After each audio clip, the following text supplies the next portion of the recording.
자, 인사합시다. 할렐루야. 오늘은 149번째 공부하죠. 이제 두 번만 더 하면 3년 사이클이 마무리되네요. 오늘은 신명기 32장 1절에서 52절 말씀, 모세의 노래라고 하는 소위 제목의 본문 포션이 됩니다. 이 노래라는 게 이게 성경을 보면 굉장히 낭만적이에요. 그리고 성경의 위대한 인물들 다 노래를 남겼어요. 다윗의 아주 유명한 그 시편이 되죠. 또 시편의 여러 기자들도 우리의 신앙 고백의 절정의 노래가 있어요. 노래, 시가 있어요. 시. 그리고 성경 66권 가운데 토라 라이프의 절정을 보여주는 삶이 시편의 삶이에요. 시편의 삶이고, 또 야곱이 이스라엘의 이 대표자가 된 야곱이 죽을 때 노래를 남기죠. 제가 읽어드릴게요. 창세기에 보면 이스라엘 야곱이 요셉에게 말하였다. 나는 곧 죽는다.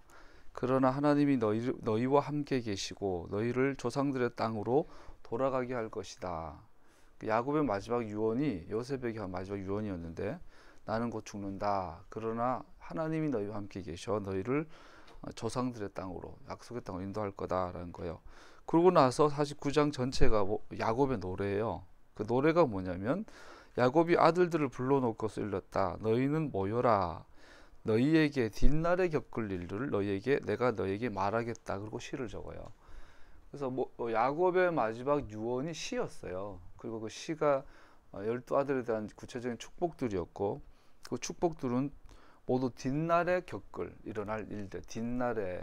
오늘 모세의 노래 끝에도 32장 시작하기 전에 31장 29절에 보면, 마침내 훗날에 당신들의 재앙을 받게 될 것이요. 그러니까 야곱의 노래도 뒷날에, 모세의 노래도 훗날에, 종말에, 마지막 때에. 그래서 이 마지막 때는 개인적인 종말은 물론 포함이 되고 우주적 종말을 말하는 거죠.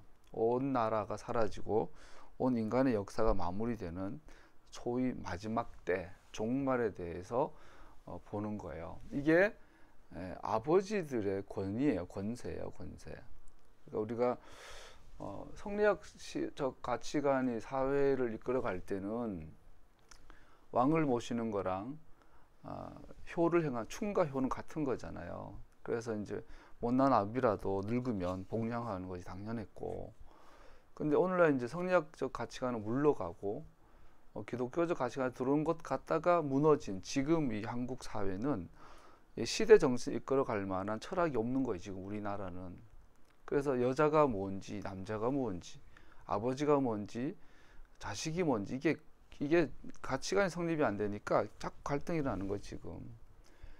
그러면서 이제 많은 문제 중에 하나가 이제 고령화 사회, 초고령화, 우리 전 세계에서 가장 빠른 초고령 사회로 진입을 했죠. 그러고 나면 이제 부모 공양하는 문제가 아주 심각하게 대두가 되고 있죠, 이미. 앞으로는 더 심해질 것이고. 옛날에는 성리학적인 가치관을 갖고 있으면 싫으나 좋으나 내 부모 내가 모셨는데, 이제는 그것도 아니고, 그러면 이제는 능력 없는 부모는 늙어서 자식들한테 무시당하는 것이 아주 흔하게 일어나겠죠. 이제 또 경제적으로 어려우면 더 심해질 것이고. 근데 성경은 말하고 있어요. 옆으로 빠졌는데, 부모는 죽기 전에 노래 한 편 남겨야 돼요. 자식에게. 마지막 날에 대해서. 온 우주적인 종말에 대한 인사이트를 부모는 반드시 가져야 돼요. 바른 인사이트. 그리고 그것을 노래로 남겨주면 그 부모의 낭만, 그 부모의 살면서 어떻게 살았던 간에 마지막에 그 낭만의 모습을 자식들이 기억을 하면서 그 부모의 권위는 인정받게 되죠. 마지막 날에 대해서 예언할 수 있는 아버지라면, 종말에 대해서 하나님의 관점으로 예언할 수 있는 어머니라면 자식이 버려요. 그래서 성경은 말하고 있어요. 이 가족관계 회복은 돌 안에 돌아오면 되는 거예요. 그래서 아버지들은 옆으로 또 빠져보면 다음 주 화요일 날이죠. 18, 19, 20, 2박 3일 동안 우리 대통령께서 3차, 그분 이제 취임하신 지 1년밖에 안 되는데 벌써 3차 남북 정상회담을 하러 가요. 얼마나 중요하냐면, 이번에 정상회담에 아마 여러 가지 디테일한 게 있겠지만 경제적인 게 하면 굉장히 강조하는 것 같고, 또 표면적으로 가장 중요한 건 평화협정, 종전선언을 이끌어낸다라는 거죠. 종전선언 하기 위해서 지금 막 후회하고 있는데 시진핑이 항복을 했어요. 이 종전선언에 중국을 뺐어요. 한국, 일본, 한국, 미국, 북한 세 개 국가가 관련됐다고 시진핑이 공식적으로 발언을 했어요. 완전히 이제 두 손 든 거죠. 그랬더니 어제 일본의 그 총리 고노 총리인가가 망언을 했죠. 종전선언 시기상조다. 야, 일본은 여전히, 이게 뭐냐면 왜 중요하냐면요. 6.25 전쟁은 일본이 이거 뭐 더럽게 표현한다면 일본이 동아시아에 뿌리는 마지막 똥을 치우는 작업이에요. 우리나라의 분단의 근본적 원인은 일본이에요. 남과 북이 갈라진 근본적인 원인은 일본이에요. 중국이 공산화가 된 근본적인 원인은 일본이에요. 일본이 싼 똥을 지금 우리 대통령이 이 시대가 치우는 거예요. 이게 영적으로 목사니까 교회와 연결해서 얼마나 중요하냐면요. 한국 교회가 전 세계 유례 없는 복음 전도의 역사를 갖고 있어요. 선교사가 들어오기 전에 성경이 자체적으로 번역이 되어 있었고, 선교사가 들어오기 전에 자생적으로 일어난 교회가 있었어요. 캐톨릭 안에서는 자생적으로 일어난 신부가 있었고, 우리 개신교 안에서는 자생적인 소래교회라는 자치교회가 있었어요. 종로회가 있었고, 세계사 교회사적 유래가 찾아볼 수 없는 독특한, 이 조선이란 나라는 독특한 영적인 나라예요.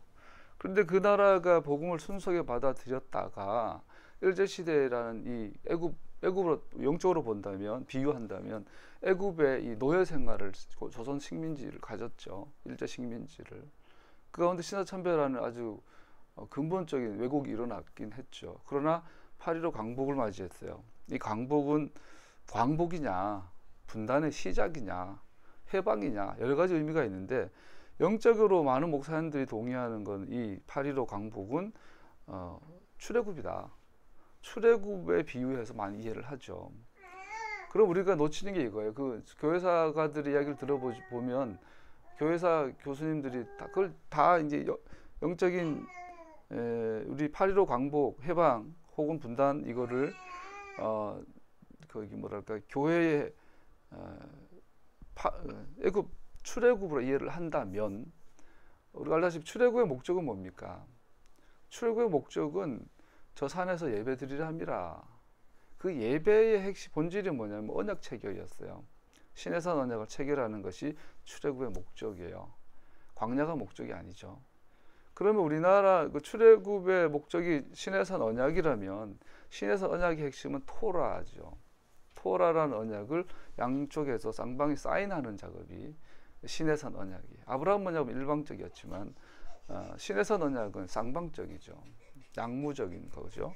그렇다면 한국교회가 8.15와 함께 해방이 돼서 출애굽했는데 과연 시내산에 올라간 적이 있나? 없었어요. 그래서 한국교회가 해방했다면, 출애굽했다면 언약을 체결해야 되는, 언약 체결한 적이 없어요. 곧바로 미군정에 들어오고 나서 미군정 산하에서 가장 특혜받은 두 가지 부류가 있어요. 크게.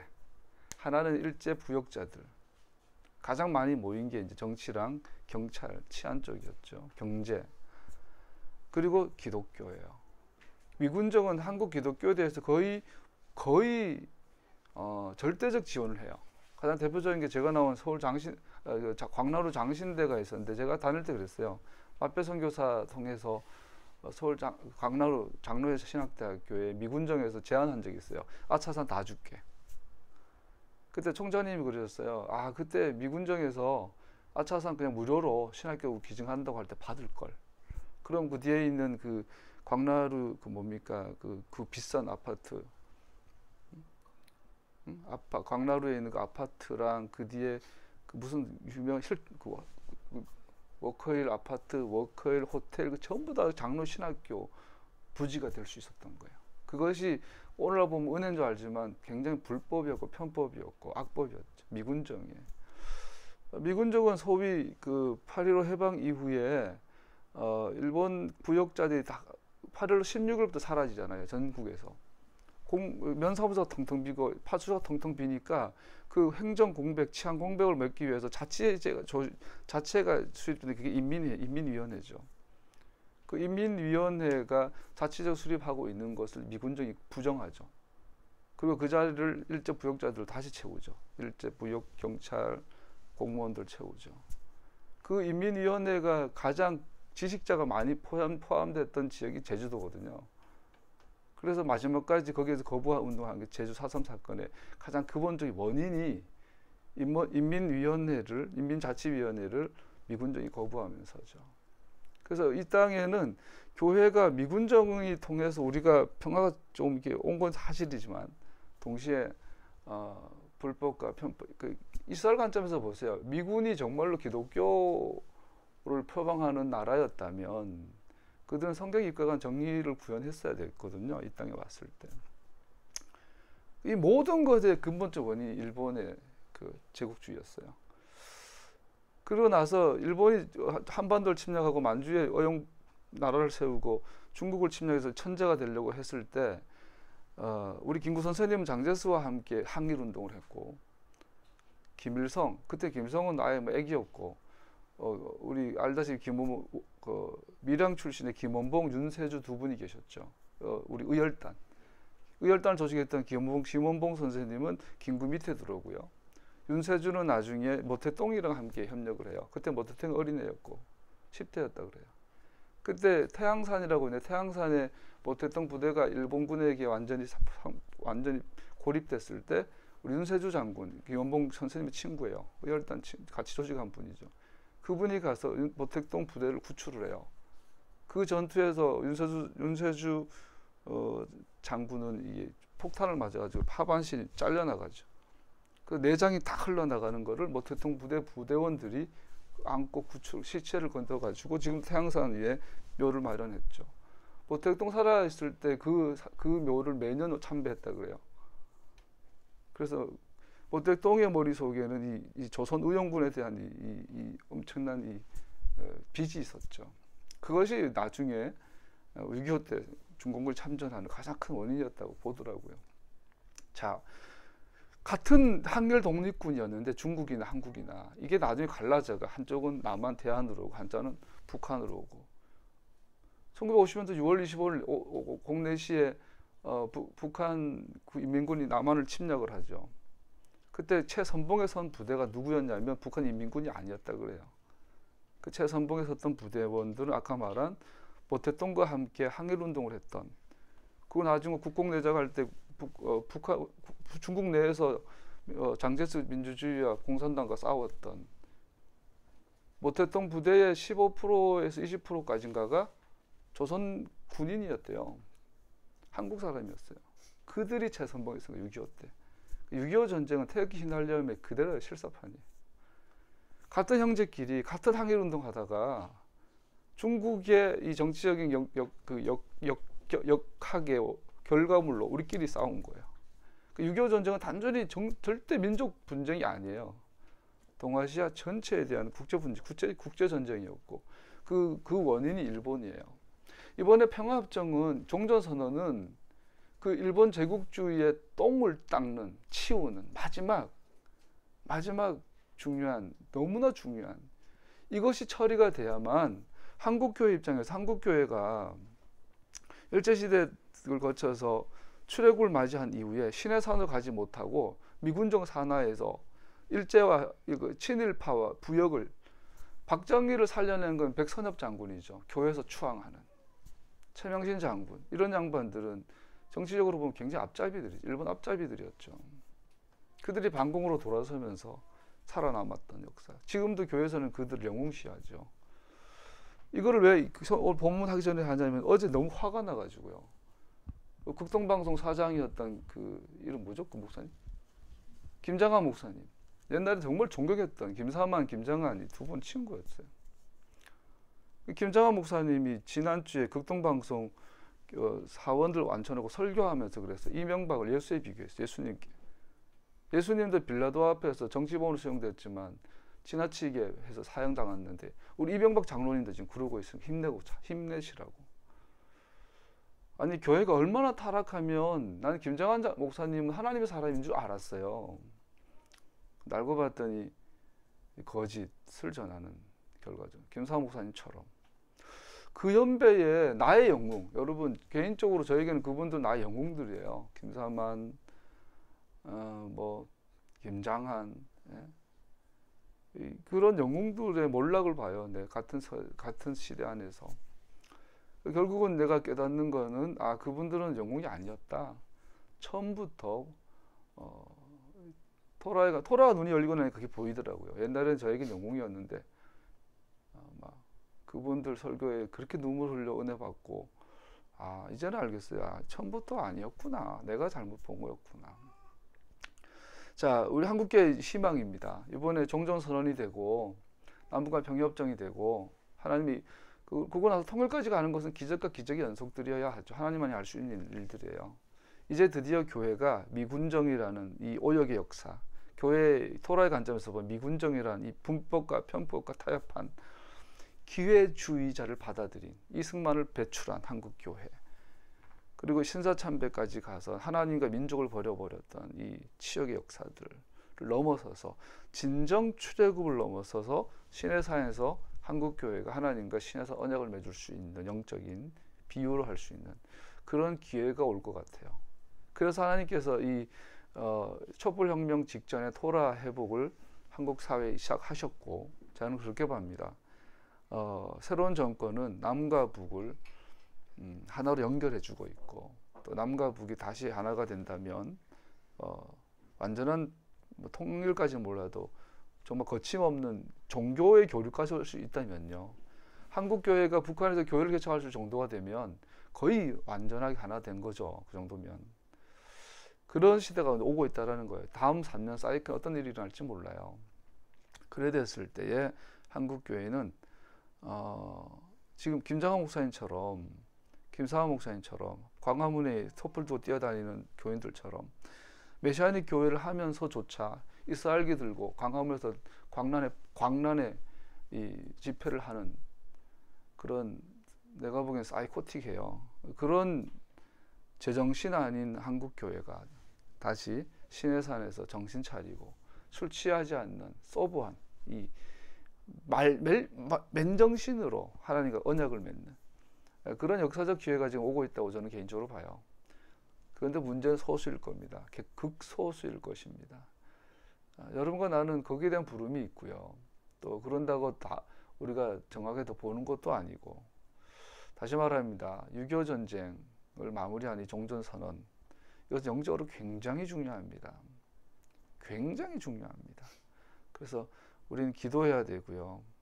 그리고 트럼프라는 이 시대의 설명과 함부로 말할 수 없는 이 이상한 맨이 북한에 로켓맨이 있으면은 그 미국에는 아주 이상한 맨이 스트레인저가 있어요. 이런 인간들이 들어선 이 시대에 제정신 가진 우리 대통령, 하여튼 하나님만이 하시는 것 같아요. 이번 기회 놓치면은 다시 못 올 수도 있어요. 오바마 같은 대통령이 다시 들어서면 우리나라는 다시 북한과 남한 하나 되기 어려울 거예요. 그래서 이 기회를 놓치지 않도록 우리 기도해야 되겠고요. 이 기회가 잘 지나야 한국교회는 다시 정말 다시 돌아갑니다. 우리의 정신 상태, 영적인 상태를 신사참배 이전, 미군정 이전으로, 이승만 자유당 이전으로, 또 신사참배 이전으로 돌이킬 수 있어요.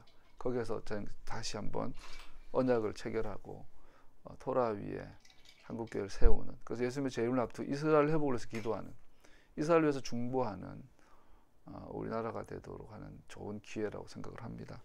놀랍습니다. 이것은 하나님께서 이 시대에 어마어마하게 회복을 하고 계세요. 그래서 지금 말했잖아요. 우리 교인은 우리 한국의 현대사, 근현대사, 해방 전후사를 반드시 공부하고 정말 객관적으로 공부해야 돼요. 그래야 토라에 대해서 바른 이해가 할 수 있는 것 같아요. 한국의 역사는 우리나라 역사라서 그런지 모르지만 많은 학자들이 그래요. 다 외국 학자들도 정말 오역의 역사, 정말 굴곡의 역사, 우리 한국 역사는 독특하다라고 말 많이 하죠. 6.25사는 전 세계 전쟁사에서 가장 참혹한 역사 1위예요. 1위. 가장 짧은 시간에 가장 작은 공간에서 가장 많은 사람들이 서로 죽인, 그거 형제 자매끼리 가족끼리 서로 죽인 인류 역사상 가장 참혹한 역사 랭킹을 맺었는데 1위가 6.25예요. 한국 전쟁이. 그걸 우리가 겪어냈단 말이에요. 우리 앞 세대에서. 이것에 대한 하나님께서 회복을 명하고 계셔요. 잘 봐야 돼요. 지금 토라한답시고 광화문에서 이스라엘 들고 쫓아다니고, 이건 제가 보기엔 아주 악합니다. 어리석음을 넘어서서 악한 것 같아요. 자, 오늘 본문 잠깐 살펴보죠. 다시 말씀드렸습니다. 인생의 끝은 낭만적이어야 합니다. 참 신앙은 시로 마무리됩니다. 노래 부르다가 가야 합니다. 시를 적다가 가야 합니다. 우리 자식들에게 시를 넘겨야 되죠. 모세 노래 슈랏 하찌두, 하나님이 주신 노래 하슈레 하쭇, 이 노래란 말은 하나님 주신 노래를 모세는 후대들에게 전하고 죽었습니다. 우리 31장 19절에 보면요, 19절 같이 읽어보죠. 31장 19절 시작. 이제 이 노래를 적어서 이스라엘 백성에게 가르쳐 부르게 하여라. 이 노래가 이스라엘 자손에게 내가 무엇을 가르쳤는지를 증언할 것이다. 이 노래가 이스라엘 자손에게 무엇을 가르쳤는지 증언할 것이다. 이 노래는 노래인데 이 노래가 뭐냐면 증언이에요. 증인이 돼요.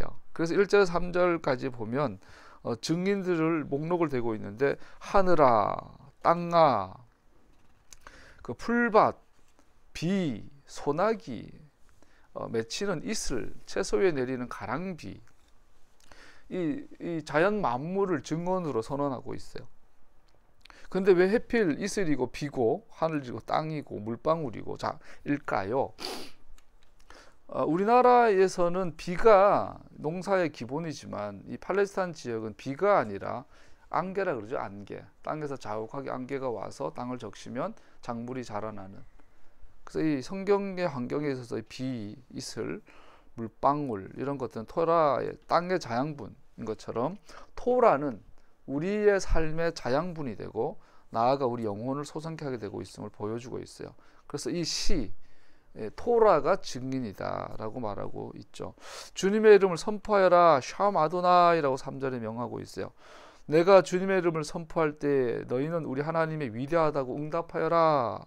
주님의 이름을 선포하는 것, 이걸 평행구라고 그러죠. 대구법. 그러니까 시가 어려운 건, 시는 보통 문법적인 또 보통 구문적인 어떤 규칙을 넘어서 버리잖아요. 그 시는 굉장히 상징적이잖아요. 그래서 시를 이해하려면, 특히 고대 히브리어 시를 이해하려면 되게 어려운데, 감사하게도 고대 히브리어 시는 대부분 대구법으로 되어 있다는 거예요. 평행구로. 그래서 이거를 이해 못하면 평행구를 이해하면 힌트를 얻게 되는. 그래서 그 규칙을 적용하면 주님의 이름을 선포하라, 이게 무슨 소리지? 하나님 이름을 선포한다는 게 뭐지? 그럴 때 그 의미가 뭐냐면 하나님을 위대하다고 하여라 라는 거죠. 즉 하나님께 위대함을 돌려드려라. 여기 팀메그 목사님의 강의 안에 보면 퀄리티, 하이 퀄리티, 격이 높은 하나님께 돌려드리는 것을 하나님을 선포한다고 말해요. 그의 위대함, 그의 속성을 선포하라라는 의미로 이해한답니다. 우리 하나님의 이름을 선포하는 것은 하나님의 위대함을 하나님께 돌려드린다. 이것이 곧 증인이다. 오늘 이것이 모세 노래의 주제예요. 마지막까지 이스라엘은 하나님의 증인이에요. 그래서 이스라엘이 하나님의 증인으로 살 때 성경은 그것을 큰 나라라고 그래요. 위대한 나라, Great Nation이라고 그래요. 근데 이스라엘이 하나님의 증인에 실패하게 되면 나락에 빠지게 되는 것이 오늘 모세 노래에 나와요. 그 부분, 그것이 오늘 한 가지 주제예요. 조금 살펴보도록 할게요. 4절 한번 읽어볼까요? 시작.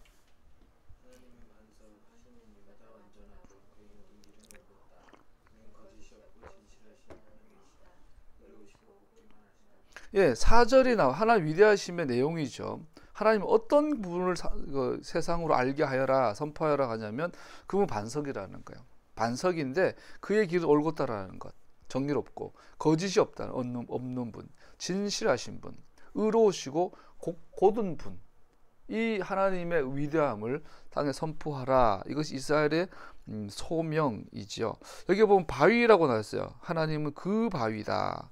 히브리어 원어에 추루라는 단어를 쓰는데 이 추루라는 단어는 이 바위 덩어리 하나, 우리 그 울산바위 생각하면 정할 것 같아요. 우리가 속초를 가면 우리가 모든 사람이 속초를 좋아하는 이유 중에 하나가 울산바위 때문이죠. 울산바위.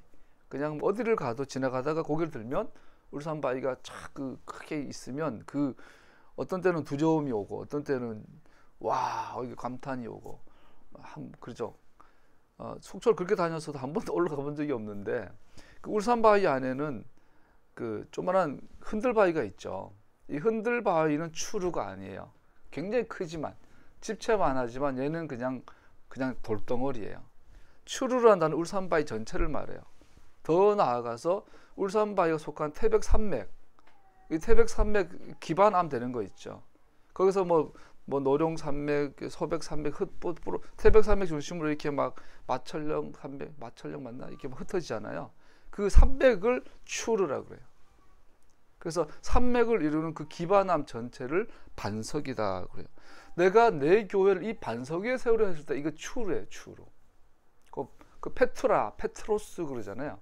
페트라, 히브리 헬라어로 페트라는 추루를 말해요. 기반암, 땅떨어지를 울산바위가 추루라면 울산바위를 담고 있는 그 설악산의 전체 이 산맥, 이것을 추루라고 그래요. 또 설악산맥을 전체 담고 있는 태백산맥 전체를 추루라고 그래요.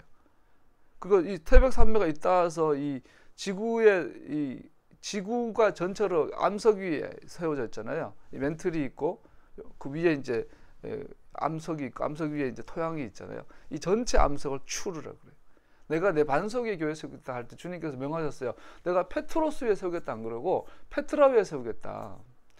베드로 위에 세운다 말 안 했어요. 주님께서는 카톨릭이 완전 새빨 거짓말하는 거예요. 내가 베드로의 이름은 페트로스예요. 페트로스예요. 개인이 개인, 남성 단수예요. 예수님께서 세우고자 했던 마이 에클레시아, 주님의 에클레시아는 페트로스가 페트라 위에 반석 위에 세우겠다. 이 반석은 뭘까요? 창세기 1장 1절에서 요한계시록 마지막 장까지 모든 토라가 추래, 추루. 그 위에 베드로 전후서가 있죠. 얘는 흔들바위야. 베드로는 반석 위에 하나의 돌덩어리일 뿐이에요. 야고보라는 돌덩어리, 베드로라는 돌덩어리, 요한이라는 돌덩어리, 모세라는 돌덩어리, 에스겔이라는 돌덩어리, 예? 다윗이라는 돌덩어리, 예레미야라는 돌덩어리, 이런 돌덩어리 다 모인 것이 추루예요. 그 반석 위에 내 교회를 세우리라. 내가 내 교회를 선지자와 사도들의 터 위에 세웠나니 그 터가 추루예요. 토라의 토라. 하나님의 말씀이에요. 말씀. 그래서 그 하나님 나의 반석이다 그렇죠. 이 추루가 우리에게 주신 예언적 의미는 뭐냐면 안전함. 흔들리지 않는 공고함. 높은 곳에 있어요. 이 바위에 있으면 이 바위는 동시에 추루이지만 동시에 하나 요새예요. 어느 누구도 근접할 수 없고 옛날처럼 화살이나 쏘고 칼이나 쏘던 시대에 저 울산바위 위에서 막 화살 쏜다고 생각해봐요. 누가 거기를 점령하겠어요? 요즘처럼 비행기가 있고 대포가 있으면 점령하지만 공성태라는 무기가 있기 전까지는 산성을 높이 쌓으면 이길 수가 없었어요, 옛날에는. 그러니까 그걸 상징하는 거예요. 하나님은 반석이신데 흔들리지 않는다. 마태복음 7장에 보면 집을 반석 위에 세워라. 그 반석이 뭐예요? 믿음 위에 세워라. 그런 엉뚱한 소리 하지 말고 앞뒤 없는 생각하지 말고 토라 위에 세워라. 토라 위에 집을 세워야 흔들리지 않고 창수가 빌고 이번에 허리케인이 막 1000년 만에 가장 강한 허리케인 무기를 했다는데 와도 괜찮다. 근데 모래 위에 세웠다는 것은 모래는 작은 페트로스들이잖아요. 모래도 작게 들어가면 돌덩어리잖아요. 이게 알갱이들 위에 세우면 무너진다는 부분. 이사야에 가보면은 이사야서 맞죠. 여기서 조금 저기서 조금 여기서 조금 저기서 조금 하다가 망하여 죽는다. 하나님의 토라를 공부하더라도 여기서 조금 저기서 조금 하면 망해요. 부분이 마치 그 페트로스 반석에 세우지 않는 믿음은 누웠는데 침대가 작아 다리가 쑥 나가. 여러분 작은 침대 이불을 덮었는데 목까지 잡아당겼더니 추운데 발목이 탁 드러나는 이불을 잡은 적 있어요? 밤새도 불편하죠. 그렇다라는 거예요. 편안하지 않다. 추루는 안전하다, 편안하다, 영원토록. 하나님 그분, 구체적으로 말하면 그분의 말씀 토라다고 말하고 있어요. 13절 그 13절에 이렇게 이것이 타낙 전체에 하나님 반석이라는 말 7번 반복이 되는데 그 중에 하나가 13절의 내용이에요. 주님께서 그 백성에게 고원지대를 차지하게 하시며 밭에서 나온 열매를 먹게 하시며 바위에 설러 내리는 꿀을 먹게 하시며 단단한 바위에 설러 내리는 기름을 먹게 하셨다. 이 반석의 두 번째 의미는 공급하심이에요. 아까는 편안함, 안전함, 두 번째는 공급하심이에요. 하나님을 내 아버지로 모시면 주 예수를 믿으라 그러면 너와 내 집이 구원 얻으리라. 그 구원의 내용 중 하나가 하나님의 보호하심, 하나님의 공급하심이라는 것을 반석이라고 명하고 있어요. 하나님 우리의 반석이심을 선포하라는 거예요. 그 위대하심을. 그리고 4절에 보면 읽은 것처럼 그의 하신 일은 완전하다라고 히브리 원어로 직역을 하면요, 완전하심과 완벽하심을 하나님의 속성을 이야기하고 있는데, 그의 하신 일은 전부가 완전하다, 담임하다, 퍼펙트하다, 또 흠이 없다, 어떤 결점이 없다. 왜냐하면 그의 모든 길은 정당하다. 미시파트는 판결하다는 의미를 갖고 있죠. 하나님의 하시는 모든 일들은 부족함이 없이 완전히 완성하게 되고, 두 번째로는 그의 모든 판단, 모든 길은 완전하다, 정당하다, 의롭다. 조금도 아까 말했잖아요. 미국이 올랴 우리 그 6.25 전쟁을 마무리하기 위해 저번 대통령이 가셔요. 다음 주가 되면 기도해야 돼요. 반드시 종전선언. 어쩌면 중국이 빠지면, 사실 중국은 뭐 꺼지고 들어가면 자격이 없죠. 그 당시에 중공군이 참전했지 지금 중국군이 참전하지 않았잖아요. 그러니까 이제 전쟁 당사자라고 하긴 따지고 들면 문제가 있잖아요. 그러면 가장 좋은 그림은 남과 북과 미국만 참여해서 종전을 선언하는 그림이 제일 좋죠, 사실은. 근데 그동안 중국이 입김이 너무 세서 안 되는데 트럼프가 막 끝까지 어긋장을 내니까 시진핑이 두 손 두 발 들었어요. 자, 더 좋은 그림을 가고 있는데, 우리가 미군정을 생각해 보자는 말이에요. 우리나라 미군정이 메가더가 국동사령부로 있으면서 그 밑에 하지 중장이 우리나라 별세개짜리 그 아주 무식한 장군이 우리나라 왔는데, 문제는 미군 애들은 조선에 관심이 없었잖아요. 우리나라를 너무 모르는 거야. 그러니까 에치즌 선언 내려버리죠. 그 결과적으로 우리나라 6.25 전쟁은 강대국도 대리전쟁이라는 것이, 김일성이가 김일성이가 우리나라 침략, 아침에 새벽에 침략하기 6개월 전이에요. 천안문 선언을 해요. 천안문에서 대통령이 1949년 12월 달인가요? 선언을 해요. 뭐냐면 중국은 공산주의 선언을 해요. 그게 무슨 말이에요? 그러고 나서 그 형님 했던 김일성의 눈에 저렇게 해서 중국을 공산화했네. 나도 한반도 그렇게 해야지. 6개월 내에 들어온 거예요.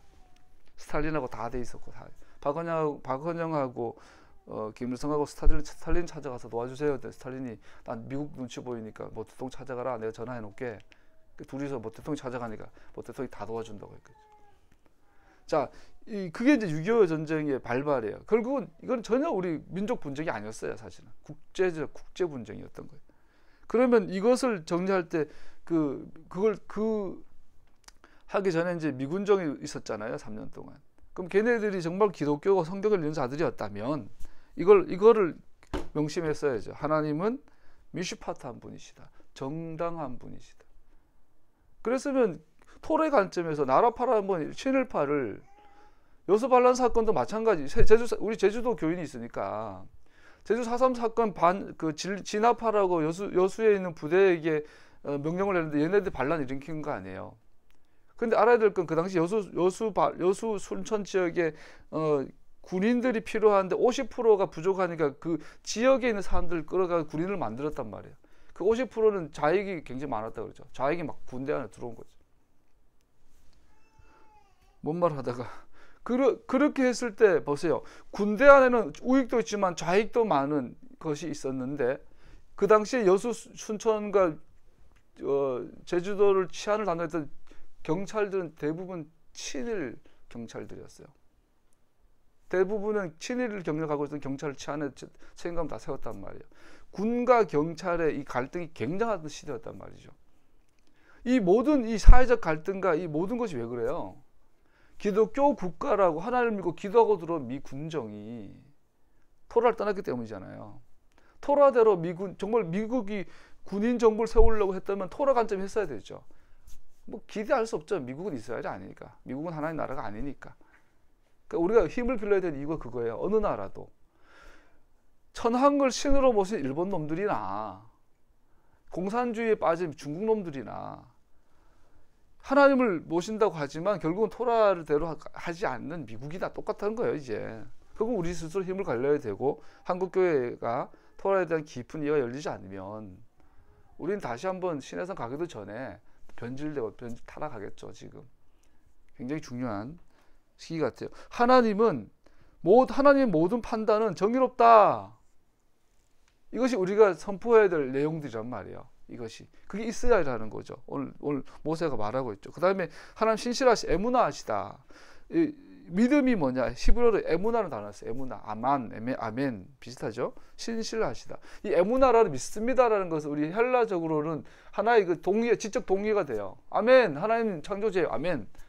하나님 심판하세요. 아멘. 재림하세요. 아멘. 부활하셨어요. 아멘. 이것은 에무나가 아니에요. 에무나는 계약을 베이스로 하고 있어요. 언약 관계를 백그라운드로 하고 있어요.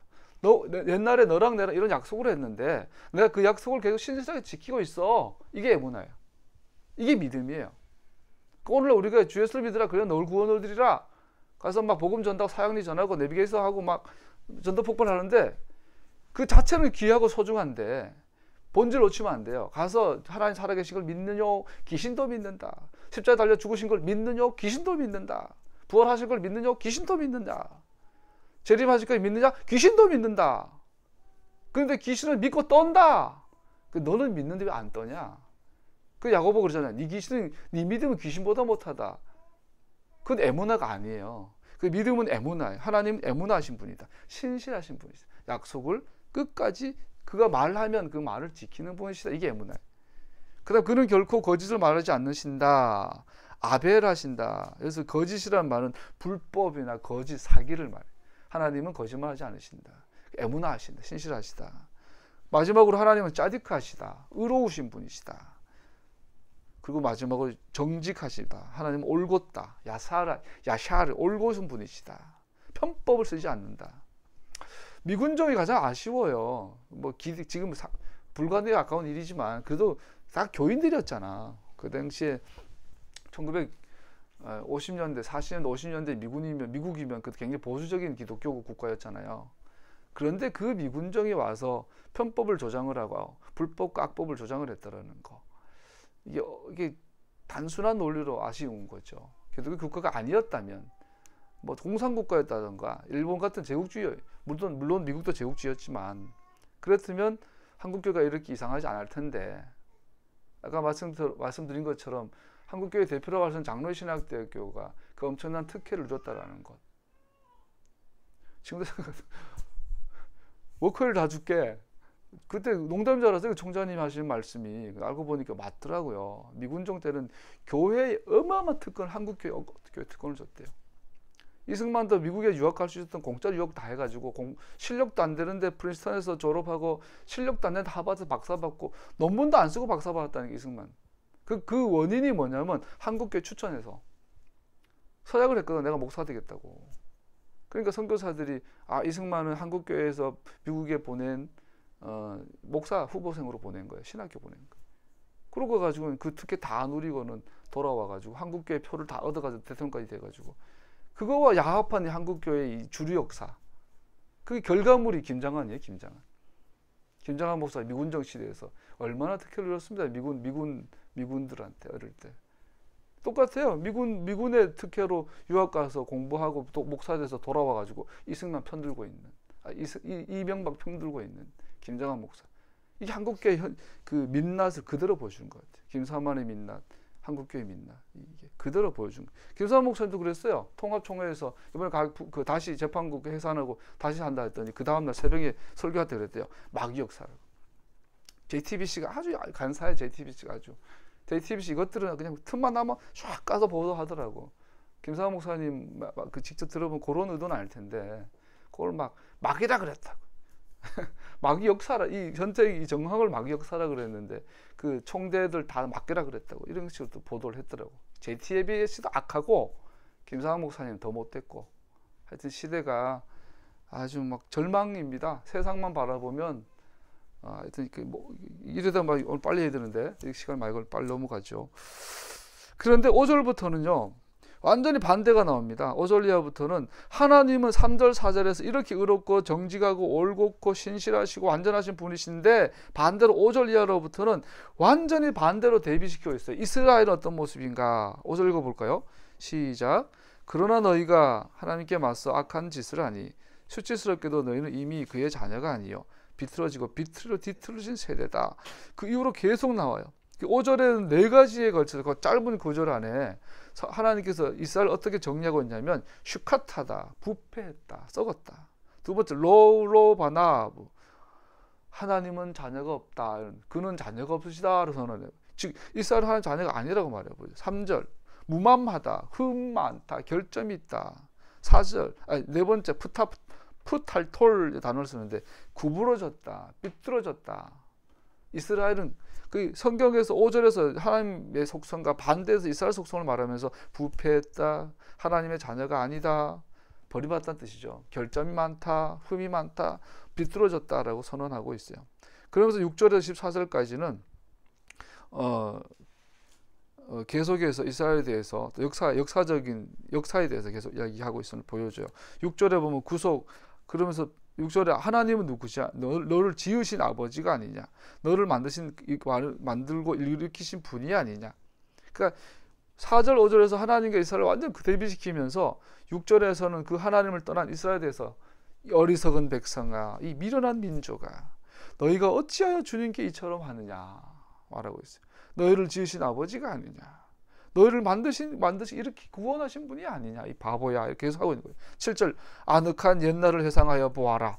자, 이게 중요한 거예요. 이스라엘도 하나님과의 관계에 있어서 역사를 알아야 되죠. 역사에 대한 바른 이해. 여러분, 역사라는 거 자신은 팩트가 아니잖아요.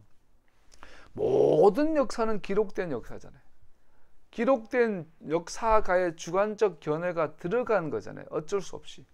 우리가 알고 있는 모든 역사, 기록된 역사는 누군가의 주관이 들어갔단 말이에요.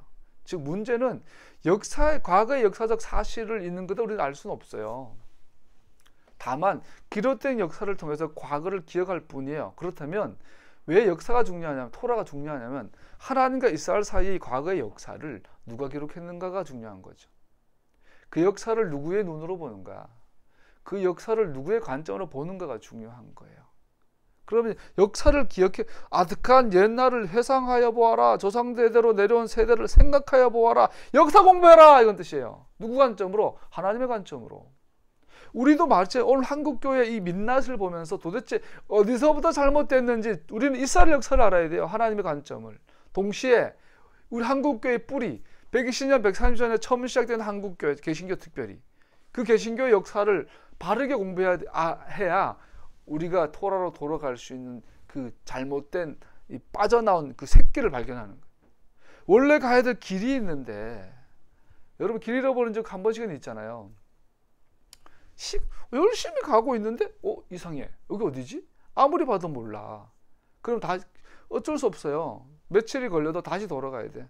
다시 가서 처음 잘못 벗어난 것에서 다시 원류로, 지루해서 원류로 돌아가야 회복이 되는 거예요. 아무리 멀리 돌아가더라도. 마찬가지죠. 우리는 이스라엘 역사를 알아야 되고요. 한국교회 역사, 소위 우리 한국교회 역사는 공교롭게도, 이건 굉장히 하나의 섭리적인 것 같아요. 우리 한국사에 있어서 현대사와 직결하죠. 더 나가면 근현대사, 더 나가면 우리가 옛날에 그 공부하면은 빨갱이라고 욕했던 해방전후사, 6.25사, 이것을 우리가 일제잔혹사, 이거를 바르게 하나님의 관점으로 이해하지 않으면 한국교회는 절대로 회복이 불가능해요. 자, 일제시대, 특별히 신사참배, 그리고 8.15 광복과 이승만의 정읍발언, 그리고 미군정, 6.25, 군사 독재 시대, 이러한 우리의 근현대사를 토라의 관점으로 봐야 돼요. 토라의 관점, 하나님은 샤파트하시다. 정의롭고 올곧은 분이라고 그 관점으로 보란 말이요. 이승만이 어디에 섰는지, 박정희가 어디에 서 있는지. 그러면 이런 말 못해요. 김장한 목사님 같은 그런 그 정신 나간 소리 못해요. 윤석철 목사님처럼 그런 정신 나간 소리 못해요. 이름도 담기도 싫어하네, 목사들. 그 이름도 담기 싫어, 이제는. 어떻게 하나님의 이름으로 새빨 거짓말을 하냐. 역사를 기억해라, 공부해라 그러잖아요. 역사를 하나님의 관점으로. 돌아가 보란 말이야. 상식으로 봐도 아는 거를 그거 있어요. 그거 안 되면, 문제는 이게 그거 안 되면 백날 토로 공부해봐야 결국 아까처럼 아유 덮었는데 발목이 쑥 튀어나와. 쭈르 반석이 준비가 안 돼요. 한국교회 백날 절해봐야, 토로 공부 백날 해봐야 전체로 돌아가야 한다고 믿어요. 6절에는 구속주, 창조주이시다, 아버지시다. 7절 기억해라 역사를. 8절 세계의 운명의 중심은 이스라엘이다. 8절 가장 높으신 분께서 여러 나라의 땅을 나누어 주시고 인류를 갈라놓으실 때 이스라엘 자손의 수를 수요대로 민족들의 경계를 갈라놓으셨다. 참 이해하기 어려운 구절이에요. 간단해요. 뭐 디테일한 건 모르지만 결론적으로 이스라엘이 세계 역사의 중심이다. 우리가 그러면 뭘 봐야 돼요? 아까 말한 우리 6.25라든지 미군정이라든지 일제시대라든지 이런 우리나라 산업화 이 시대들을 이스라엘의 법으로 보라. 뭐 이스라엘 법으로, 토라의 가치관으로. 그리고 그렇게 보면 되잖아요. 간단하잖아요. 그렇게 8절까지 계속 연결되어져 가고요. 9절에 보면 하나님의 유업 이스라엘은 하나님의 소유다. 이렇게 구절하고 있어요. 그러나 주님의 목은 그의 백성인 야곱은 그가 차지한 유산이다. 자, 지금까지 나오면서 계속 반복되는 게 하나님은 이런 분이시고 이스라엘은 이런 분인데 이스라엘의 정체성은 그럼에도 불구하고 이스라엘은 하나님의 것이다 라고 말하고 있죠.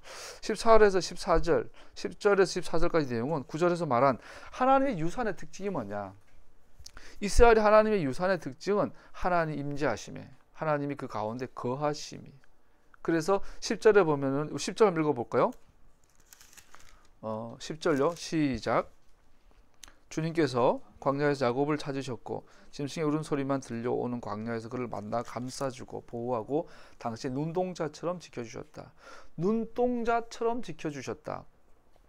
이스라엘을. 여기서 말하는 이스라엘은 물론 역사적, 물리적 이스라엘이죠. 그러나 동시에 하나님 꿈꾸신 하나님의 나라죠. 그것을 눈동자처럼 지켜주셨고 지키고 계셔요. 자, 눈동자처럼이라는 비유가 의미가 또 하나가 있잖아요. 아까 말한 것처럼 토라의 관점. 이스라엘이 뭡니까? 아브라함의 후손이 이스라엘이에요? 아니잖아요. 이스라엘을 눈동자처럼 지켜주죠. 11절에 보면 독수리가 보금자를 뒤흔들어 새끼를 위에서 퍼덕이며 날개를 펴서 새끼를 받아 그 날개 위에 흠같이 보금자리에 잘 놀고 있는 놈을 떨어뜨려 살라가 바등바등거리는 걸 잡아가 낚아채서 구출을 해요. 강하게 키우고 있다라는 얘기예요. 독수리처럼. 그리고 눈동자처럼 보호하신대요. 이스라엘 정체성을 말하고 있어요. 이스라엘은 아브라함의 후손이 아니라 하나님의 눈으로 역사를 해석하는 역사를 말하고 있어요. 하나님의 관점에 하나님의 길로 행하는 무리들이에요. 그러면 지금 물리적 정치적 이스라엘 안에 이스라엘이 있고 비이스라엘이 있어요. 지금 팔레스타인에. 대한민국의 한국 교회사 100여 년 안에 이스라엘이 있고 비이스라엘이 있어요. 그 이스라엘 지키신단 말이에요. 하나님께서. 뭐 유대인이 되자 뭐 투아웃에 있다는 소리 하지 말고. 그러면 우리가 해야 될 뭡니까? 우리 한국교회 역사, 우리 안에 또 미국 교회사 안에 내가 만약에 필리핀 선교사다, 뭐 내가 뭐 케냐 선교사 갔다가 뭘 해야 하러 가는 거예요? 케냐의 그 선교사 안에 하나님의 관점으로 보는 하나님의 나라가 그 땅에 일어나도록 하는 게 선교잖아요. 그것이 목회잖아요. 그것이 신앙이잖아요. 그런 관점으로 오늘 한국교회와 그런 관점으로 정치와 경제와 역사를 보면 보이는 게 있잖아요. 그걸 다 놓쳐버리고 그걸 다 놓쳐버리니까 김장한 목사 같은 정신나간 소리를 하는 거죠. 이명박 대통령 보고 당신은 예수라고, 예수의 권한을 생각하고 참으라고. 이게 뭔 소리야 그게.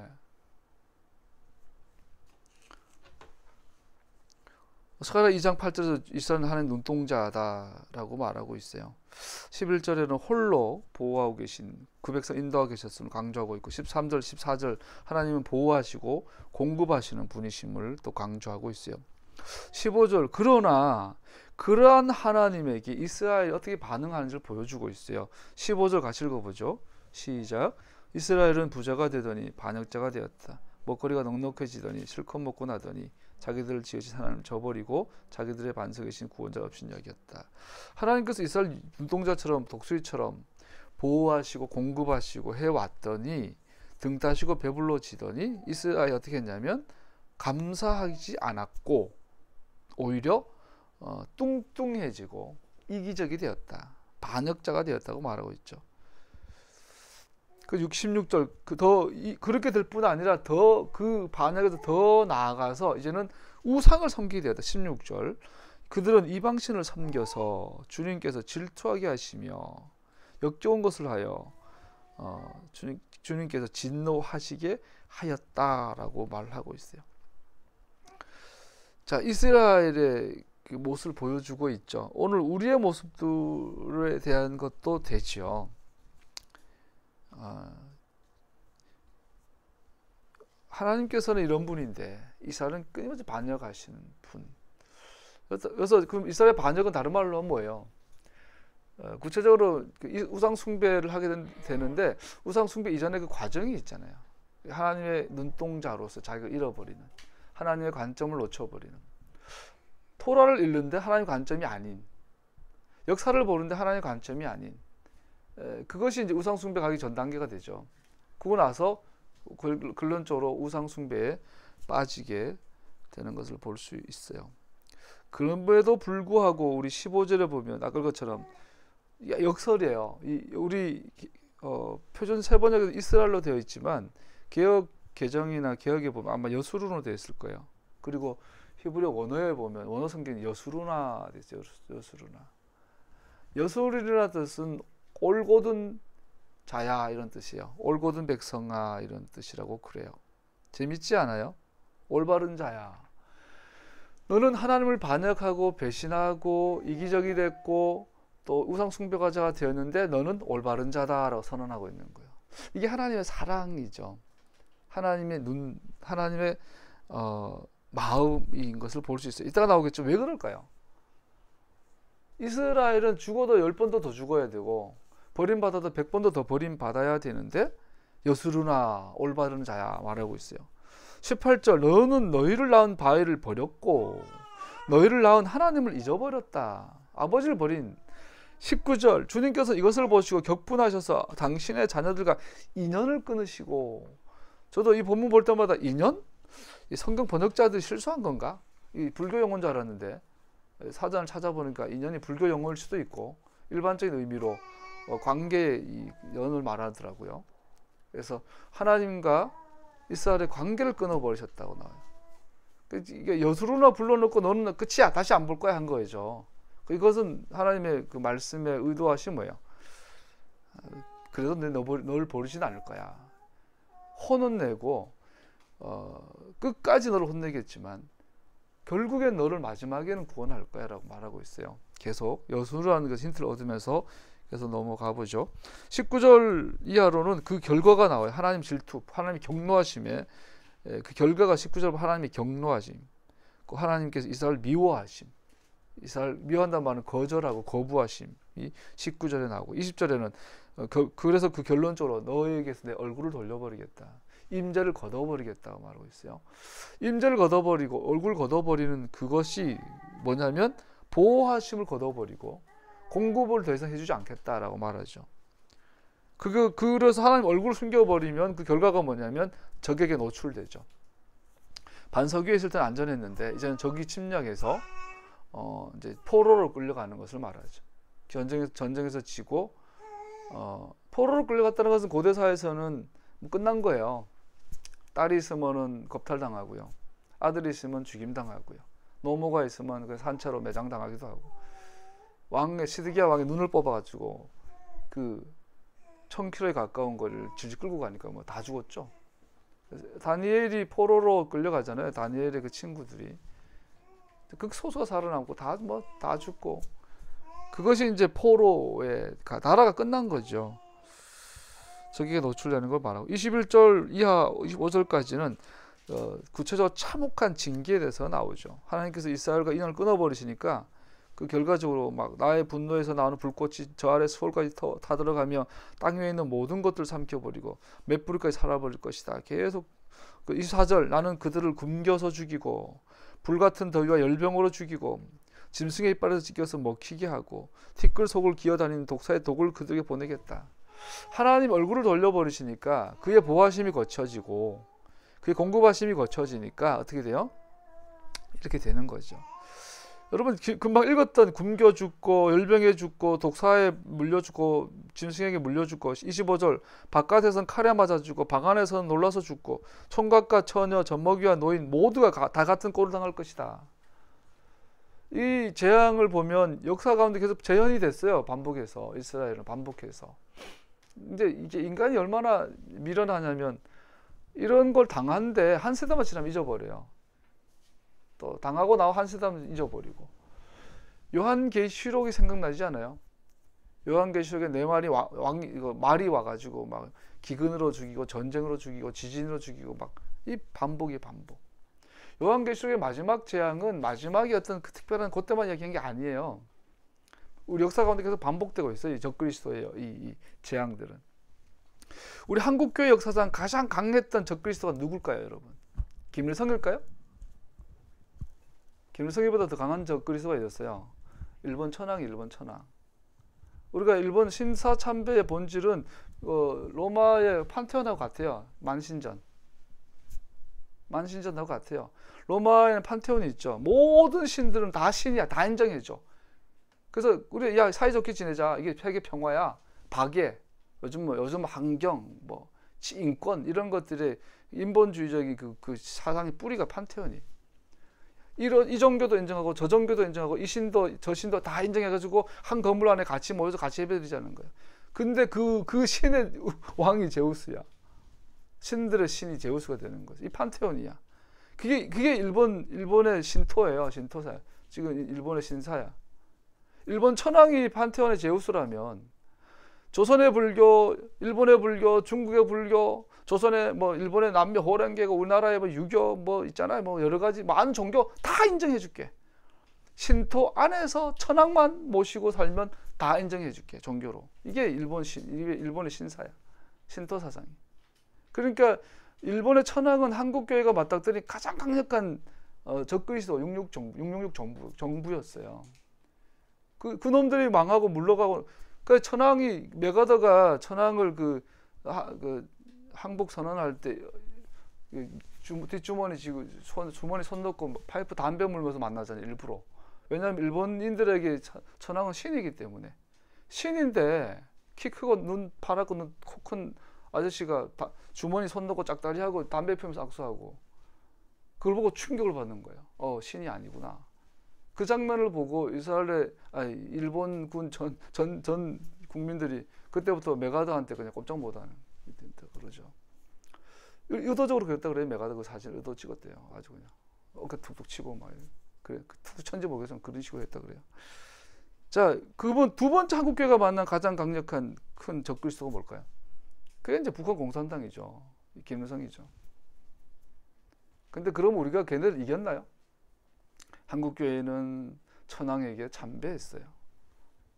그때 그 주류 교단, 주류 목사님들 후예가 지금 한국교회 주류가 됐죠. 마찬가지예요. 그 미군정을 지나가지고 6.25 때 방공이라고 어마어마하게 소리를 질렀지만 그 방공에 앞장섰던 그 사람들이 나라 팔아먹은 친일파였다라는 거. 악으로 대항했던 한국교회. 정의로 악을 싸운 게 아니었어요. 그 여파가, 그 결과물이 70년대 80년대 산업화될 때 한국교회 급속 성장. 그 결과물이라고 할 수는 없지만 역사적인 연속 성장이 있는 거예요. 이렇게. 그래서 지금 오늘 한국교회 이 분별력, 상상을 초월한 이 비상식적인 이 행동들. 머리를 달고 이성을 갖고 있다면 이해 안 되는 김상환 목사님의 저 행동. 머리가 있다면 이해가 안 되는 윤서점 목사님, 정강훈 목사님, 조영기 목사님, 곽선희 목사님, 예? 또 김장하 목사님, 이성과 지성과 상식이 있다면 도저히 생각할 수 없는 설교를 하고 있어요. 그 양반들이 왜 그렇게 됐을까요? 이게 그런 거 결과물이에요. 우리끼리가 이 말을 합니다. 다른 데 가서 이런 말 하면 저 진짜 돌 맞을 거예요 아마. 그래서 저는 뭐 우리 교회는 살아남는 게 우리는 뭐 부흥은 우리 교회 성장 부흥은 남의 나라 얘기고 우리는 살아남는 게 지금 시급하죠. 우리는 25절까지는 계속 이스라엘에 대해서 이렇게 참혹한 이스라엘의 하나님의 경로에 대해서 말씀하고 있고요. 26절, 27절로 넘어가면 본래는 내가 나의 백성을 다 흩어버려서 아무도 그를 기억할 수 없게 하겠다. 원래 하나님의 본심 이스라엘 없애버리는 거야. 이스라엘을 그냥 다 죽여버리는 거야. 모세한테 모세야, 내가 저 새끼들 다 죽여버리고 너를 통해서 다시 할게. 이게 하나님의 진짜 마음이. 근데 포기하지 못해요. 왜? 약속한 게 있으니까, 말한 게 있으니까. 이게 하나님의 신실하심이죠. 이걸 에무나라고. 그렇게까지는 하지 않았으니 원수들이 자라가는 것을 내가 참아볼 수 없기 때문이다. 뭐예요? 이스라엘 이놈들아, 내가 니들이 마음에 들어서 니들 용서해 주는 게 아니야.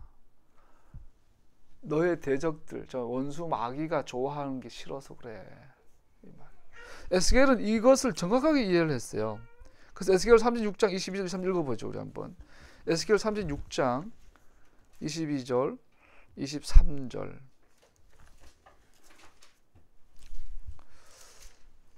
같이 읽어보자. 36장 22절 23절 읽어보면요.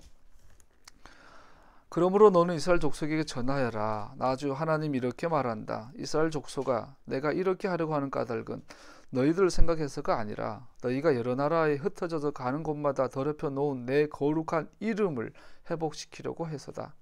너희가 여러 나라에 흩어져 살면서 내 이름을 더럽혀 놓았으므로 거기에서 더럽혀진 내 큰 이름을 내가 다시 거룩하게 하겠다. 너희에게 내가 내 거룩함을 밝히 드러내면 그때야 비로소 그들도 내가 주인 줄 알 것이다. 나 주 하나님의 말이다. 하나님께서 이스라엘은 100번도 더 버렸는데 용서해 주시고 구원해 주시고 보호해 주시고 회복시켜 주시는 한 가지 이유, 하나님의 거룩한 이름 때문이라는 거죠. 이것이 역설적으로 우리에게는 희망이에요. 이것이 우리 용서의 근거가 돼요. 우리가 회개했다 용서받는 게 아니에요.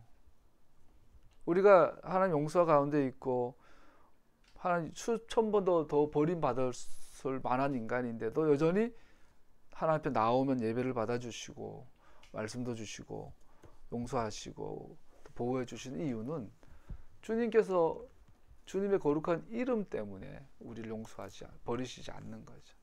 그래서 이것이 뭐예요? 우리의 반석이 돼요. 하나님은 당신의 이름 때문에 우리를 버리지 않으시고 약속을 지키세요. 이것이 영원히 변함이 없어요. 이것이 하나의 쭈루, 하나님의 반석이 되는 거예요. 이 반석에 내가 내 교회를 세우리라. 저는 목회하면서 한 가지 모토예요. 내 교회를 이 반석 위에 세우리라.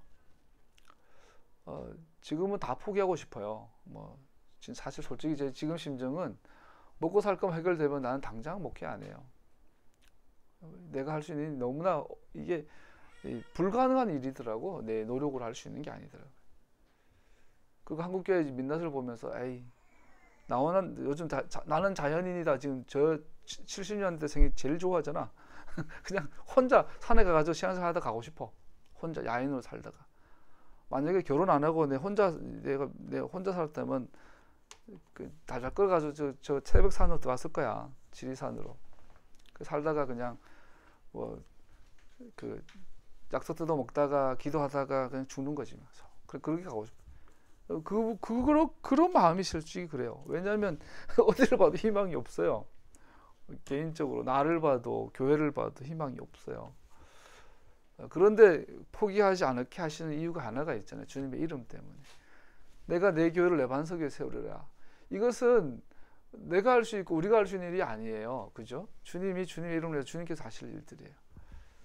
그래서 포기가 안 되는 것이고 한 데까지 가봐야 되는 것이고 그런 거예요. 한국의 주류가 이렇게 가는 걸 보면서 어차피 저는 목사로서 여러분도 교인이라면 참신한 것 같겠다면 이 주류랑은 같이 갈 수가 없구나. 가서는 안 되는구나. 물론 다 부정할 수는 없어요. 그 안에도 이스라엘이 있으니까 분명히. 여러분 변질되고 타락한 한국교회지만 그 안에 이스라엘 성이 반드시 있어요. 그래서 하나님께서 한국교회를 버리지 않으실 거예요. 그럼에도 불구하고 신자참배를 하고 미군적인 어용 종교가 되고 돈에 야합한 권력에 야합한 한국교회를 할지라도 장로교고 감리교고 통합이고 침례교고 합동이가 할지라도 하나님께서 그 교회를 버리지 않는 이유는 주님의 이름이 이들 있기 때문에 우리가 주님의 이름으로 불림 받기 때문이에요. 역설이에요. 우리 댓글을 보세요. 댓글을 오늘도 아침에 보니까 인천에서 어떤 여자 아줌마랑 미국 선교사가 둘이서 우리 은점하나 중학교 다니는 딸내미를 하루에 20장씩 성경 필사를 시켰는데 안 하면 그걸 애를 팼대. 막 쇠파이프로 패고 막 뒤지게 팼나 봐. 그 얘가 너무 화가 나게 경찰 신고해 버린 거야. 그래서 여자 선교사랑 미국인 선교사랑 엄마가 법정 구속이 됐어요. 구속 8개월, 집행유예 2년인가 때렸어요. 그러면 댓글이 쫙 달리잖아. 예수 믿는 것들, 사막 중동, 사막 잡신 믿는 것들 이렇게. 결국은 그 사람들의 실수인데 욕은 하나님이 먹어요. 이게 역설이에요. 반대로 그래서 한국교회 하나님께 포기하지 않으세요. 그래서 하나님 이름이 거룩힘 받아야 하기 때문에. 예수님의 기도가 주님의 이름 다 하늘에서는 땅에서 거룩힘 먹임 받게 해달라주세요. 이게 아미다 기도죠. 여러분과 제가 해야 될 기도가 되는 거죠. 마무리하겠습니다. 넘어가면 원수들의 악함으로부터 이스라엘을 보호하십니다. 그 원인은 하나죠. 하나님의 이름, 하나님의 약속 때문이죠. 31절 이하 35절까지는 우상 국가들에 대한 특징을 말하는데 우상 국가는 독이 있다. 독을 품은 나라들이다 라고 말하고 있어요. 우리 31절 이하로 넘어가면 우상 내가 이렇게 하는 것은 너희 때문이 아니라는 것을 너희가 알아야 한다. 나 주 하나님 말이다. 이스라엘 족속아 너희 행실을 부끄러워하고 숫제 손주 알아야 한다. 계속 그렇게 넘어가죠. 그러다가 시간이 지나고 나면 이스라엘이 돌아와요. 36절. 내가 지금 에스겔 계속 펴놓고 딴짓하고 있었군요. 32장 신명기로 넘어오면 31절 34절 이 독한 포도주 내가 쓸 때가 있어 숨겨놓았던 것 이방나라 우상국가들을 말해요. 독한 포도주라고 말하고 있어요. 나중에 쓰려고 곳간에 보관해 둔 것이다. 원수 갚는 것은 내가 하는 일이 내가 갚는다. 원수들이 넘어질 때가 곧 온다. 재난의 날이 가깝고 멸망의 때가 그들이 곧 닥친다. 이스라엘이 잘못했는데 이 이스라엘 심판하기 위해서 우상국가를 쓰는데 이놈들은 독이 품고 있다는 거예요. 결국은 이놈들을 내가 가만두지는 않겠다. 원수를 갚을 날이 올 거다라고 말하고 있죠. 36절 그들이 기진맥진하고 갇힌 사람들 놓인 사람도 하나도 남지 않을 때에 주님께서는 당신의 백성을 심판하시고 당신의 종들을 불쌍히 여기실 것이다. 아이러니하죠. 원수를 완전 심판하시면서 하나님 이스라엘을 심판도 하시고 불쌍히도 여기시고 이건 뭐 체질한다는 거죠. 재련한다는 거죠. 불순물 다 제거하시고 알곡만 남기겠다. 남은 자를 남기겠다. 여기서 남은 자는 뭘까요? 36절은 하나님 자비가 37절, 43절까지는요. 37절은 다시 나와요. 그들이 피난처로 삼던 그 반석은 어디에 있느냐? 진짜 반석이 누구냐? 39절 나밖에 없다. 그러나 이제는 알아라. 나 오직 나만이 하나님이다. 나밖에는 다른 신이 없다. 나에게는 죽게도 하고 살게도 한다. 나는 상하게도 하고 낫게도 한다. 아무도 내가 하는 일을 막지 못한다. 내가 하늘로 손을 들고 내가 나의 영원한 삶을 들고 맹세한다. 그 마지막 날은 주님밖에 없다라고 말을 하고 있어요. 그러면서 43절에 보면 이스라엘 용서하겠다. 모든 나라들아 주님의 백성과 함께 즐거워해라. 주님께서 그 종들의 피를 흘린 자들에게 원수를 갚으시고 당신의 대적들에게 복수하신다. 당신의 땅과 백성이 지은 죄를 속하여 주신다. 결국은 이스라엘이 용서하겠다는 약속이 되어 있는 것을 보죠. 용서할 때 조건이에요. 계약이 유효하다란 말이에요. 용서한다는 말은 계약이 여전히 유효하다라는 뜻이죠. 이스라엘은 대체하지 않는다. 교회가 이스라엘 대체한 것이 아니라 이스라엘은 영원히 유효하다. 이스라엘이 영원한 이유는 계약이 유효하기 때문이다라고 43절 이하에서 말하고 있죠. 그 44절로 47절까지는 모세의 마지막 당부가 나와요. 여기서 기억할 것은 모세가 마지막 당부할 때 그 대상은 두 양상이 있어요. 하나는 국가적 차원이 있고 하나는 개인적 차원이 있어요. 모세는 눈의 아들 여호수아와 함께 가서 백성들에게 이 노래를 모두 다 들려주었다. 모세가 이 모든 말을 온 이스라엘 사람에게 한 뒤에 그렇게 그들에게 말하였다. 오늘 내가 당신들에게 증언한 모든 말을 당신들은 마음에 간직해두고 자녀들에게 가르쳐 율법의 모든 말씀을 지키게 하라. 마음에 간직하고 자녀들에게 가르치라 두 가지예요. 그래서 이것은 말 것처럼 개인적으로 마음에 간직하고 자녀들에게 가르치라 또 개인적인 거죠. 동시에 자녀들 세대, 다음 세대에 물려주는 것은 개인의 각 가정의 단위이지만 동시에 국가적 그 사회적 공동체적 단위를 명하고 있는 것을 볼 수 있죠. 그래서 우리가 자녀를 양육하고 자녀를 이 계약 안에서 양육하는 것은 개인적 차원이고 동시에 그 세대적 차원인 것을 볼 수 있어요. 아까 질문했어요. 누가 남은 자입니까? 그러면 누가 남은 자입니까? 약속의 유효성을 믿는 자를 말하죠. 교회 다니는 사람이 아니에요. 아까 주님께서 내가 마지막 때에 이스라엘의 원수들을 다 제거하고 이스라엘을 심판하고 이스라엘을 용서하겠다. 이스라엘 가운데 가짜 알갱이 쭉정이들을 제거하고 알갱이만 남기겠다. 남은 자가 있어요. 이 남은 자는 누구예요? 언약 체결자들, 언약을 기억하고 있는 자들, 이 계약을 신실하게 지키고 있는 자들을 말하죠. 토라를 가진 자들을 말해요. 이 토라를 가진 것을 패하게 하기 위해서 마귀가 뿌린 씨앗인 대체 신학이죠. 교회가 이스라엘 대체했어요. 토라는 폐해졌고 신약 성경이 구약 성경을 대체했어요, 여러분. 아이러니하지 않아요? 이번에도 아까도 김정한 목사님 그 기사에도 나오고 뭐 또 다른 기사에도 나와 보니까 십계명을 지켰다. 뭐 십계명. 오늘날 교회도 십계명 지켜야 된다 가르쳐요. 참 재밌잖아요. 십계명을 지켜야 되면 반드시 샤밧을 지켜야 되는데 십계명을 지켜라고 십계명은 지켜야 한다라고 교회에서 요즘은 많이 가르쳐요. 이제 목사님들이 폐한 게 아니다. 십계명 폐지지 않았다고 가르치는 목사님들이 이제 아마 태반일 거예요 이제는. 그런데 재밌는 건 그들 또 뭐라고 하냐면 샤밧은 아니야, 안식일은 아니야, 일요일이야, 주일이야 그래요. 이건 뭐야? 그거 지키는 게 아니잖아요. 지킨다는 것은 샤마를 한다, 보존한다, 원형 오리지널을 보존하는 걸 지키잖아요. 토라를 지킨다는 것은 그것을 율법적으로 행위적으로 순종한다는 의미보다 이 토라를 변개시키지 않고 원형 그대로 보존하는 거, 계약서를 위조하지 않는 거, 계약서를 변개하지 않는 것을 지킨다 한다. 그들이 누구예요? 남은 자라고요. 이걸 하기 위해서 필요한 게 순교예요. 순교. 고쳐. 못 고쳐요. 계약서 어떻게 고쳐요? 고쳐. 이거 누가요? 오리지널 계약서를 고치라고 뒤에서 막 칼 들고 몽둥이 들고 덤비는 놈들 요즘 누구예요? 사채업자들. 사채업자들이 막 깡패들 막 그러잖아. 막 죽이네 살리면서 계약서 막 신체 포기 각서 써 막 이러잖아요. 이게 대체 신학이 그래. 양아치들이죠. 여기 보면 오늘 기독교가 뭐 루터라 켈빈을 앞세워 가지고 그잖아요. 야, 십계명은 인정하겠는데 이거 고쳐. 안식일 아니야, 일요일 주일이야, 고쳐. 이게 완전 양아치들 한 짓이잖아요. 뒤에 목들이 되고. 안 그래? 중세 시대는 그랬잖아요. 그러니까 마녀 사냥하고 종교 재판해가지고 목 잘라 죽이고 그랬잖아요. 오늘날은 이단 시켜버리잖아요. 독립교단으로 가입할 때 마지막 한 가지가 그거였어요. 주일 성수하실 겁니까? 내가 이 거짓말 어떻게 했냐면 이게 편법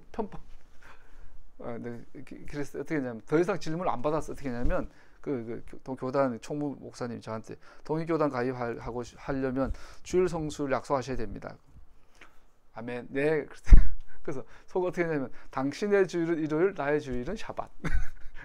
더 이상 질문 감사하게도 더 이상 질문 안 하더라고. 그래서 내가 혼자 하나님 이게 편법인지 뭔지 모르지만 나는 정당합니다.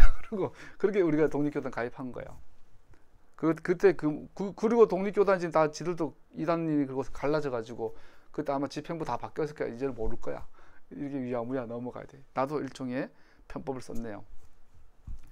자르면 안 가. 독립교단 나오면 되지 뭐. 자, 그렇습니다. 이스라엘에 대해서 모세가 마지막 당부하고 있고요. 남은 자가 되어라. 남은 자를 길러라 라고 말하고 있어요. 그러니까 말이죠. 보세요. 이 토라를 받아들이고 토라를 나의 계약, 하나님과 나와의 계약으로 고백하게 하는 것은 뭐로 됩니까? 처음에는 선포죠. 전함, 전도죠. 그 다음에는 교육의 교육. 가르쳐야 돼. 앉혀놓고 차근차근 설명하고 질문하고 대답하고 그게 가르쳐져요. 마음에 새기는 방법이 질문이에요. 질문하고 대답하고 질문하고 대답하고. 그래야 마음에 새겨져요. 자꾸 왜 요즘 이재록이 목사도 아니죠. 이재록이가 성도들한테 그 거짓말 통했냐면 질문을 금지시켰잖아. 질문하지 마. 설교는 선포야. 내가 이 강단의 절대성을 인정해야 돼. 어디 강단에 있는 설교 말씀에 토를 달아? 그러니까 질문을 못하게 만드는 거예요. 성도들이. 이상한데? 아니, 성경에는 분명히 이럴 텐데 왜 그렇게 설교하세요? 이 로마 교황하고 다를 게 뭐 있어? 그래 놨더니 성도 교회 오래 다니는 사람들일수록 비상식적이 돼가는 거예요. 장로님 권사님들일수록 역사와 상식이 통하지 않아. 카톡 내용 보면 가관입니다. 가관. 그 박사모 할매들 권사님들 카톡 한번 봐봐. 가관인데 가관. 어떻게 이런 코미디도 아니고 이걸 믿지? 이렇게 된다고요. 근데 그 양반 다 대학 나온 권사님들이야. 근데 왜 그렇게 됐을까? 질문 금지. 토라를 마음에 새기라는 말은 질문하라는 이야기예요. 궁금해하고 생각하고 묵상하고 그래서 질문하고 선생님한테 질문을 듣고 그 질문을 대답을 듣고 또 묵상하고 또 질문하고 이렇게 되다 보면 그게 내 마음에 새겨진다고. 이렇게 몸에. 처음에 믿음은 은혜로 선포로 들어와요. 그 뒤부터는 질문해야 돼요. 오늘날 설교 방식 틀려먹은 거예요. 설교 방식은 성경적이지 않아요. 부분적으로만 성경적이에요. 일방적으로 전하기만 해요. 깔랑 20분. 그거 돌아서도 가버려. 가운 입고. 질문 언제 해요? 질문을. 그래서 여러분 성경 공부, 토라 공부는 여러분 지금 강의하는 거 이거는 강의고 여러분 자꾸 질문하고 대답하고 선생님, 목사님들하고 그렇게 해야 되죠. 그 이 질문은 반드시 굉장히 사적인 은밀한 것이 보장이 돼야 돼요. 그러니까 목사와 성도들 간의 개인적인 사적인 대화가 가능하고 사적인 교제가 있어야 되고 사적인 이 삶을 나눔이 있어야 질문이 가능하죠. 강단 뒤에 숨어서는 질문의 한계가 딱 있죠. 질문의 한계가. 이런 그러니까 근본적으로 교회 회복이 많이 필요한 것이라고 볼 수 있습니다. 토라는 빈말 그 47절 읽어보죠. 먼저 마칠게요. 32장 47절 시작. 여기서 율법을 토라로 바꿔서 읽어봅시다. 시작. 토라는 단지 빈말이 아니라 바로 당신의 생명입니다.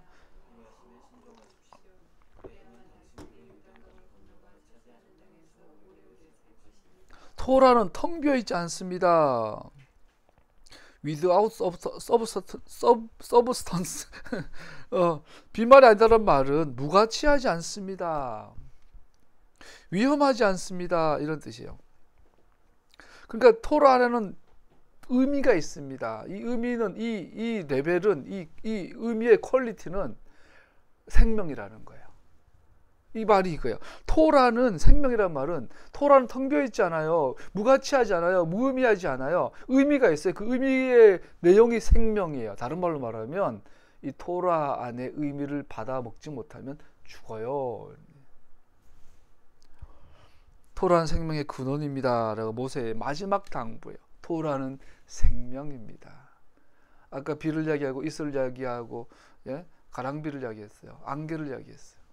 이것이 있어야만 터지가 살아나고 생명이 살아났죠. 구원받은 자들의 생명은 토라입니다. 자, 모세는 여기서 바울에 반대되지 않아요. 토라를 믿어서 토라를 배워서 구원받는다고 말하지 않았어요.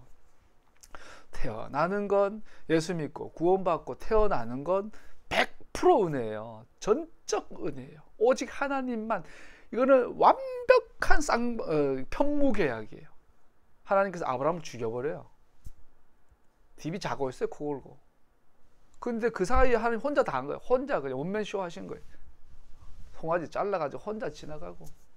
그러고 나서는 아브라함이 눈 떴더니 너와 나는 계약했다. 아브라함은 뭐죠? 나는 자고 일어난 건데. 근데 신의 산은 뭡니까? 모세는 신의 산을 자고 있는 거예요.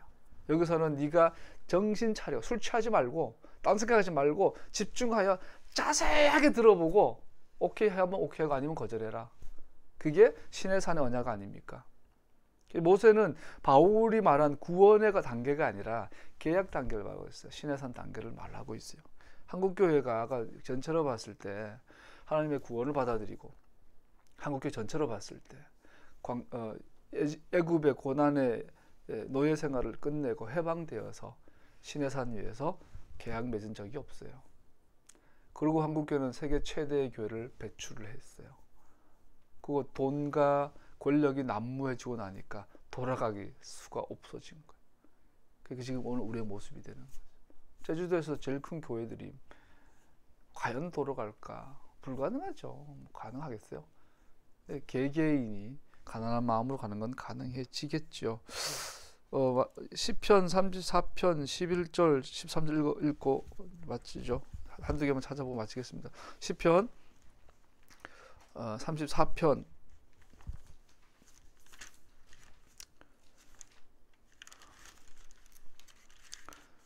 설교하고 목회를 하면서 좀 이렇게 11절 13절 같이 읽읍시다. 젊은이들아 와서 내 말을 들어라. 주님을 경외하는 길을 너희에게 가르쳐 주겠다. 인생을 즐겁게 지내고자 하는 사람아, 그 사람은 누구냐? 좋은 일을 보면서 오래 살고 싶은 사람, 그 사람은 또 누구냐? 네 혀로 악한 일을 말을 하지 말며 네 입술로 거짓말을 하지 말아라. 악한 일은 피하고 선한 일만 하여라. 평화를 찾기까지 있는 힘을 다하여라. 항상 기도하라. 쉬지 말고 기도하라. 범사에 감사하라. 그리고 마지막에 뭐죠? 항상 선을 쫓으라. 바울이 말한 것처럼 젊은이들아 네 혀로 악한 말 하지 말며 네 입술로 거짓말을 하지 말아라. 토라에 대한 정확한 이해, 정확한 고백을 해라. 하나 더 찾아봅시다. 이사야 55장 11절.